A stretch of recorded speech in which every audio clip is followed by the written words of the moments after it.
जम्मू कश्मीर के शोपिया से पिछले दिनों कश्मीरी पंडितों ने 9 परिवारों के पलायन पर राजनीति गर्म।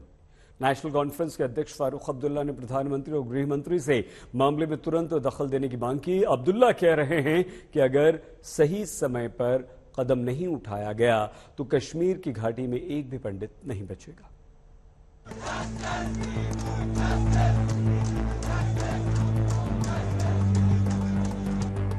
कश्मीर की घाटी से पलायन का ये सिलसिला लगातार जारी है। आतंक पर चोट जारी है, दहशतगर्दों का सफाया जारी है, लेकिन इतना ही काफी नहीं है। दहशत दिलों से अब भी पूरी तरह दूर नहीं हो पाई है। कश्मीरी पंडितों के लिए घाटी में रहना आज भी खतरे से परे नहीं, और इसलिए फारूक अब्दुल्ला जैसे नेता को ये कहने का मौका मिल पा रहा है कि अगर वक्त पर पुख्ता कदम नहीं उठाए गए तो घाटी पूरी तरह पंडितों से खाली हो जाएगी।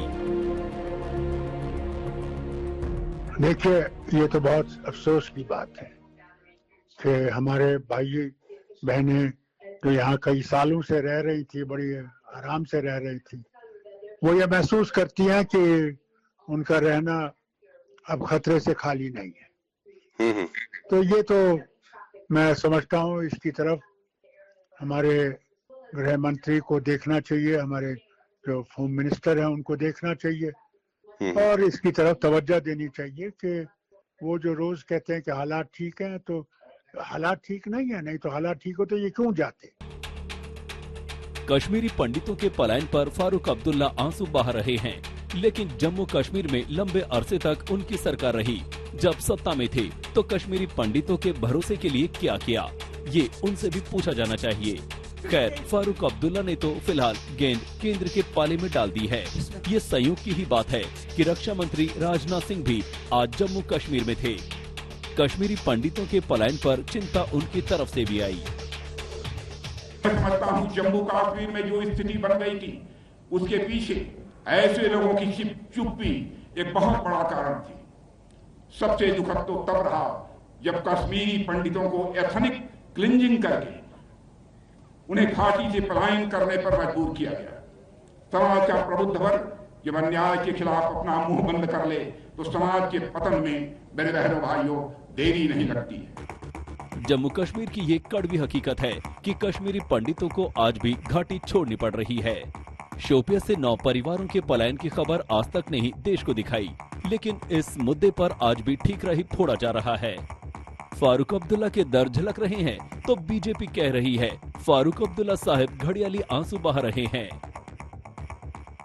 जहां तक केंद्र सरकार ये दावे करती थी कि कश्मीर के हालात ठीक हो गए हैं, तो आज स्थिति यह है कि कश्मीर पूरी तरह से हिंदुओं से खाली हो चुका है।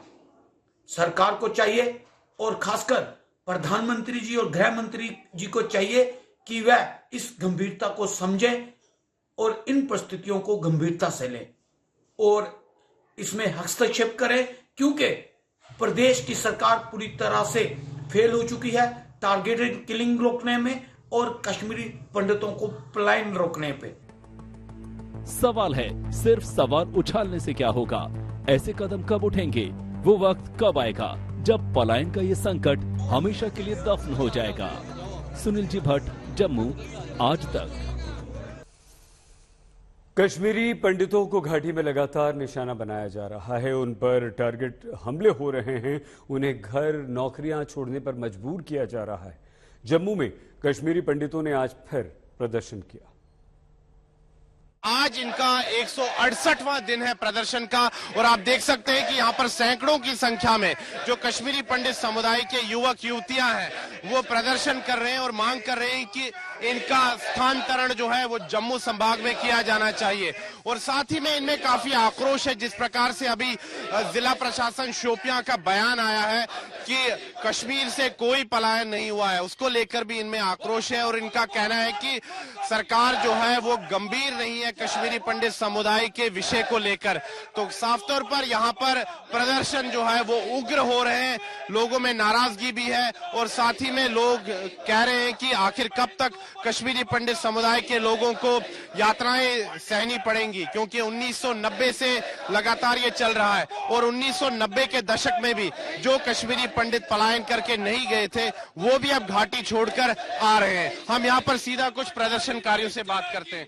जी, जिस प्रकार से जो अभी टारगेटेड किलिंग्स चल रही है और जो अभी हाल ही में पूरण कृष्ण भट्ट की जो टारगेटेड किलिंग हुई दक्षिण कश्मीर के शोपियां जिले में, हमने देखा कि वहां से कई जो कश्मीरी पंडित परिवार है वो पलायन करके आ गए, लेकिन जिला प्रशासन शोपियां तो कह रहा है कि कोई पलायन हुआ ही नहीं है, सभी वही है। देखिए, ये बड़े ही दुख की बात है। जो हम 170 दिन से जो हम कह रहे थे, आज वही हो रहा है।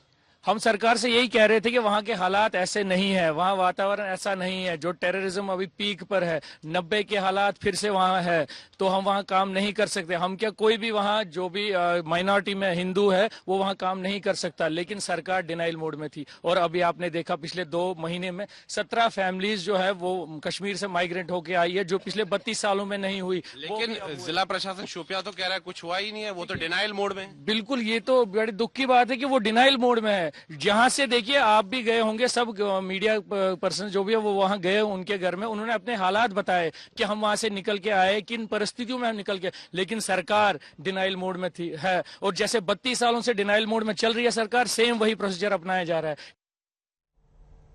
कश्मीरी पंडितों का पलायन हमेशा राजनीतिक मुद्दा रहा। एक बार फिर से कश्मीर नीति पर प्रश्न हो रहे हैं, एक दूसरे को कटघरे में खड़ा करने का प्रयास हो रहा है, लेकिन कश्मीरी पंडितों की चिंता किसी को नहीं। जीरो टॉलरेंस की जो बात करते हैं वो सिर्फ जीरो टॉलरेंस का शब्द इस्तेमाल करते हैं। जीरो टॉलरेंस का अर्थ क्या होता है वो राजीव गांधी ने करके दिखाया। कश्मीरी पंडितों के खिलाफ दंगा जब हुआ, उस सरकार को गिरा दिया गया था, ये कांग्रेस ने किया था। आज क्या स्थिति है? मैंने आपको बताया कि शोपियां 32 साल से जो लोग वहां रह रहे हैं वो तक चले गए। 70 मंत्री मोदी सरकार के इस महीने की 10 तारीख से आउटरीच प्रोग्राम कर रहे हैं साहब कश्मीर में, कि अगर समय पे सरदार पटेल जी के नक्शे कदम पर चलते हुए त्वरित कार्रवाई होती, जैसे 560 ऐसे प्रिंसली रूलर्स थे जिनका विलय